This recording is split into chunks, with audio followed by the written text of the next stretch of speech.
ege runo no nya no he ruwa no wa no ran yo wa ma ta iruma na no ga don ta bo mi o da o we Jesus Christ no nya wa ise be no wa e be John nwe iwe ne ou vient yon yon qui est well. A fian be e se anuwa. A fian be wa. O fun we be e wa ga mi. U fu me e wa ga mi. E be na gbon ri e no wa ri me ri e nu wa. Fun da ne ga gi o han we o a gi o han mu u we. E gi o yon we ri bege. E be gi a fian ma ri fian. Me no nyama no nyono fian gbe ma ise we ga me ofu we gbe uwo ri onwe we ga me ofu we gbe uwo ri onwe ofu we gbe ufu me opano we ga mo fu me uwo ri onwe agbon na ni maye na popo bungbe wo agbon na ni maye na Tokpa yapa obungbewo. Agbon na ni maye na uma kyangun gbera opolo gbewo. Agbon na ni maye na ugwegwe obungbewo. Ege yage ma yage hodao godieke oweyi dege na ya bi ofu egbere na gbon. Jesu Christi no bi o salobwa odege ne bege no gbera ga de gidi oye iro han bi aye. Ona ka ma bi ran gbe na we he ya tuwa ya gbon so pa ufu me wo me eri enu wa e be na gbon ri e no wa e me ri enu wa e me ri enu wa be no gwi me pogo zo go ufu me wo salobwa gele ufu me wo salobwa olugan ofu egbo wo salobwa olugan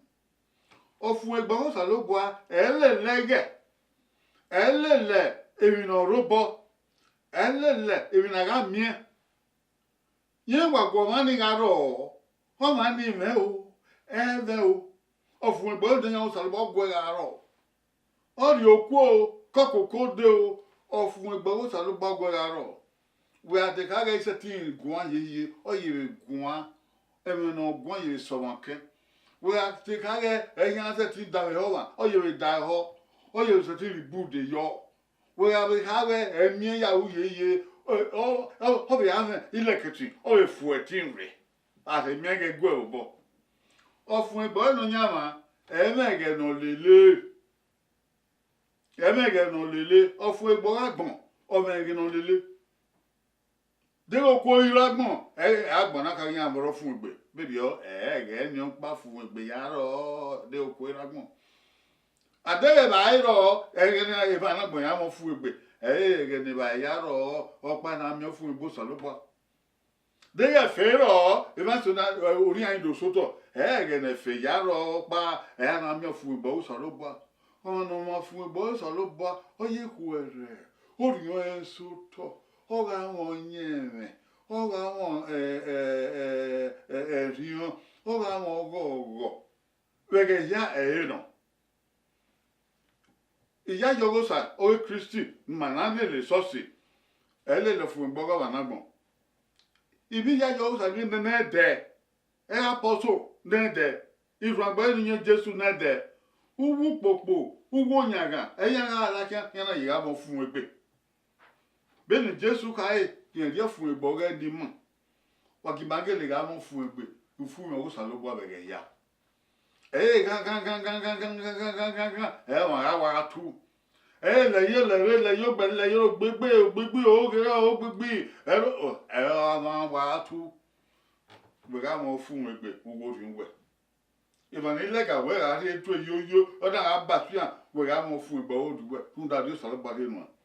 o fun egbe na nya mo salobo o ri ma o fun egbe na nya mo salobo gwe ma o fun egbe na nya mo salobo ege